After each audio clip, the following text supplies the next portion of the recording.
This is the Learning Commons website I created for Jefferson Middle School.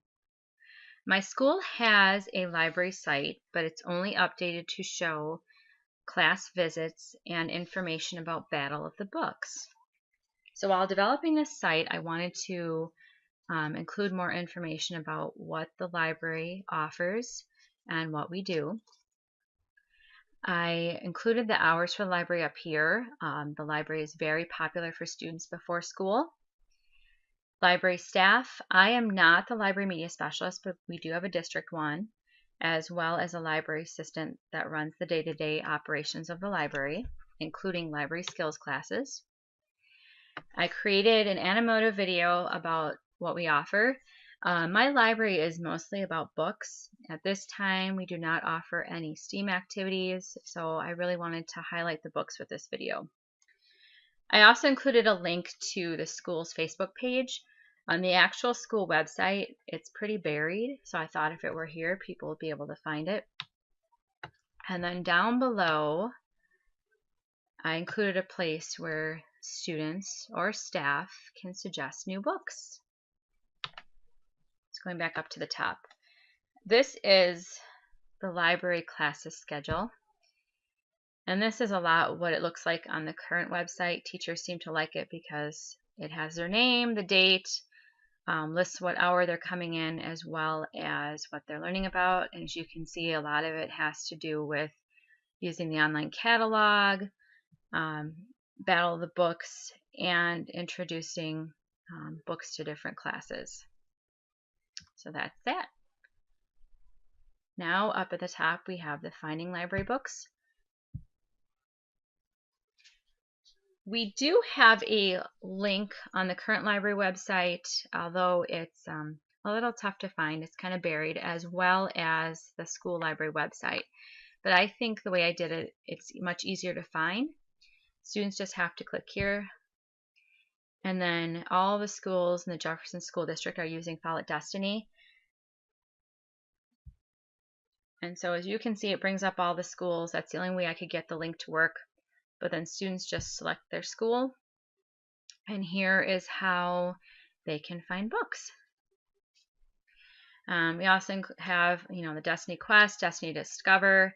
When I looked at Destiny Discover, I was actually surprised to see that we do not have very many ebooks or audiobooks through Follett. Students like Playaways much better than using the stuff from Follett. For some reason, Playaways are still very popular. And we also do not have the traditional ebooks that are in the cases with the discs at our library. Another resource we have available in our district is Tumble Books, and this is another way for students to read ebooks. I also wanted to share with students a link to public libraries in Jefferson and Waukesha counties, just so they can find materials there and then check out and see what's happening at their area libraries. Student resources. I'm going to scroll down and talk about the resources down here first. Find a good book. Again, I included materials at Jefferson Middle School, area public libraries, and then I found some free databases that students can easily access. Goodreads, I like that one because it has user reviews. YA Book Central, which is a great resource for students in middle school. What should I read next? I felt if students were into a series, this would be a way for them to find the next book in the series. And then Novelist K8, where they can find books that are similar to something they've read, or books that are similar to an author they've read. Research tools. I found some databases through BadgerLink, and I felt these would be of most interest to students in middle school based on what their classes are. And then while I was looking at the school's website, I found that we actually have subscriptions to a couple GAL databases, including Research. Oh, this is not working again. Earlier it was working. But Research and Context and Kids Info Bits. And that's about all that we have as far as subscription databases. I did look at the actual school website, and all the other resources on there are free resources like BadgerLink and links to the local newspaper. I also included a how-to section, includes videos This one is how to create a book trailer in WeVideo, as well as instructions that students can print off. And if I were to actually make this my school's web page, I would put even more videos on here for tutorials. Okay, back up to the top. I created a separate page for the Battle of the Books. Battle of the Books is huge in my building, and any student that wants to can participate. So on this page, I have a lot of information from WeebTech, including a trailer that introduces all the books that are on the list this year, books that students can print off, and then also resources for teachers. We do have a lot of teachers that serve as coaches in my building for the Battle of the Books. And then down here, I have a sign up for the Battle of the Books teams. The actual sign up in my building was done during class visits to the library, and it was done on paper. But this is kind of a nice way because it is electronic. Students could do this at school or at home, and I just thought it's right here, and it's there where students can see it again. So that's the Battle of the Books, and students were introduced to the Battle of the Books at the beginning of the year. Now they're in teams and they're reading the books. This is my Knowledge Building Center. It's for a 7th grade ELA class. They are going to be reading Moon Over Manifest. So it's a new book. So I've been working with the teacher to try to get more information. One of the main projects will be this oral history project, which sounds really neat to me. Students will interview a family, neighbor, friend about different events in their life, and then they'll rewrite a story about the person's life, and then try to gather artifacts from the person's history, and then present this information to their class. I also wanted to include kind of a preview, a teaser for the book before students read it, and a little bit of information about the book. There is a research link, which is great because the book actually takes place during 2 different periods of time in our country, World War I and the Great Depression. So to kind of give students some knowledge about those 2 different time periods. So I have some links down below that they can look at and use for projects.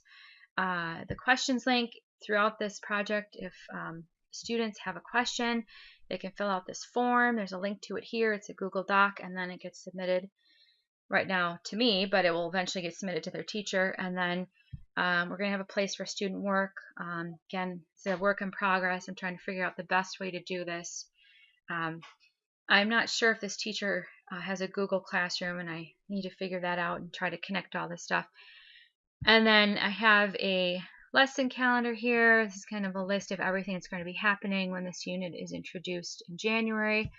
Another big assignment is creating a plot line using the book Moon Over Manifest, and kind of a little review of what a plot is and the different developments in a plot. And then they're going to use Storyboard that. So there's a tutorial. There's a tutorial over here, and then actually getting into Storyboard that. There's also a choice board. So the students pick activities in here. Some of them are writing, creating poems, some artwork, and then they'll submit those, and then eventually this will go on the student work page. And scrolling down a little more, here's again information about the oral history project. And then once the teacher has the rubrics for the assignments, those can be put on here. So again, this is a work in progress. Now on to the teacher resources. Most of the resources on here are subscription sites that we use daily at school. We use PowerSchool to take attendance, for doing grades and progress reports, as well as looking up student information. Skyward Staff Access, this is where we can get our pay stubs, put in our absences, so they're counted. Oasis is where we develop IEPs, so I use that an awful lot right now. Frontline Absence Management, this is where we actually put in if we're going to be absent so we can get a substitute. MAP testing, my district does that 3 times a year to check student progress. EduClimber, we can see the results of the forward exam and the MAP testing. And then I included teaching books because I think there's a lot of really good resources, especially for ELA teachers on here, and lessons and interviews with authors. And then just a general link to BadgerLink, because I think those databases are great too. And Teaching Books is also on there. But so if I were to, do my website again, I think it would probably be a little easier if I were the library media specialist. I don't have access to a lot of what goes on in the library. I do visit with a couple ELA classes every other week, and I see what happens. The new Google Sites has been a little bit different than the older one, which I was more familiar with. I kind of had to look back to how to do things. I might turn this library class schedule into a calendar. That might be easier to read. Talk with some of the teachers about what they're using in their classrooms for student resources, and then talk to teachers about what they might want added to the site. And then, if possible, I would like to include like videos and pictures, with permission, of course, from families, about activities going on in the school. I'm thinking once the Battle of the Books competition start, that might be something, if this were an actual site, that I could definitely add.